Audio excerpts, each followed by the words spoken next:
Magandang umaga, Ginoong Nueva. Ang tekstong naratibo na aking isasalaysay ngayon ay tungkol sa alamat ng pangalang Glossary Ann. Noong unang panahon, mayroong masayang mag-asawang sina Gloria at Arbiendo. Sila ay masayang namuhay sa isang komportableng tahanan sa Dapawon. Ipinagbuntis si Gloria ang kanilang pang-apat na anak. Masaya sila sa balitang ito sapagkat 4 na taong gulang na si Loijan, ang pangatlo nilang anak. Kada linggo sila ay nagsisimba. Ipinagdasal na mag-asawa na sana ay maging malusog ang sanggol. 6 na buwan bago siya ay manganak. Gusto kong kumain ng bihon. Nagtaka si Arbiendo sapagkat hindi niya naman alam kung saan siya makakahanap nito. Mahal, wala namang okasyon ngayon. Tuwirang sinabi niya sa asawa. Hindi sumagot si Gloria. Kung kaya, napilitang maghanap ng mga kasangkapang magagamit si Arbiendo. Ikinagulat niya nang may lumitaw na pagkain sa mesa. Aba, sino ang nagluto nito? Itinanong niya sa asawa. Sadyang ibinayayaan tayo, mahinahong sumagot si Gloria. Ngumiti na lang si Arbiendo sapagkat masaya siyang may makakain na ang buntis na asawa. Lumipas ang mga buwan at araw at patuloy na mayroong mga imposibleng nagaganap sa bahay. Nag-isip-isip si Arbiendo at hinayaan niya na lamang ito sapagkat hindi naman nakakasakit sa ibang tao. Itinuring nila itong biyaya sa pamilya. 1 linggo bago ang kapanganakan ng kanilang anak. Nagulat si Arbiendo nang tinawag siya ng kanyang panganay na anak. Itay! May diwata dito!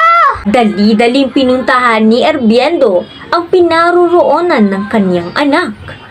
Subalit, pagdating niya ay naglaho na ang diwata. Kagamitan para sa sanggol ang bumungad sa kanya. Dumating si Gloria at niyakap ang asawa. Huwag kang mag-alala, mahal. Biyaya yan, may pinagkaloob niya sa atin. Naging mahinahon na lang si Arbiendo. Dumating na ang araw na hinihintay ng pamilya. Naramdaman ni Gloria na ngayon na at lalabas na ang sanggol na nasa kanyang sinapupunan. Nataranta si Arbiendo at dali-dali niyang tinawagan ang mga tao makakatulong sa kanyang asawa. Sandali. Dito, sa bahay na ito. Isisilang ang sanggol. Buong lakas na nanganak si Gloria. Nasilawan ang mga tao at iyak ng sanggol ang bumalot sa buong silid. Isang magandang diwata ang nagpakita. Siya ay lalaking may takot sa Diyos, mapagmahal, masipag, at marunong magluto. Siya ay magbibigay ngiti sa lahat ng taong nakapaligid sa kanya. Sabi ng diwata. Ningning na mga bituin at hiwaga ng mga kanyang salita ang siyang naging susi upang tumulo ang luha ni Gloria at mahinahong sinambit ang mga katagang. Salamat. Lubos na napaisip si Arbiendo at biglang pumasok sa kanyang isipan. Sinabi niya ang pangalang Glossary Ann. Nagulat ang lahat. Kung kaya si Arbiendo ay nagpatuloy sa kanyang sinabi. Glo, galing sa pangalan ng aking asawa. Ang Ri naman ay galing sa pangalan ko. Nagsumisimbolo ito ng aming pagmamahalan. Siya ay kumikinang sa aking paningin. Gloss o gloss sa Ingles. Sabi ni Arbiendo. Namangha ang lahat sa kanyang sinabi.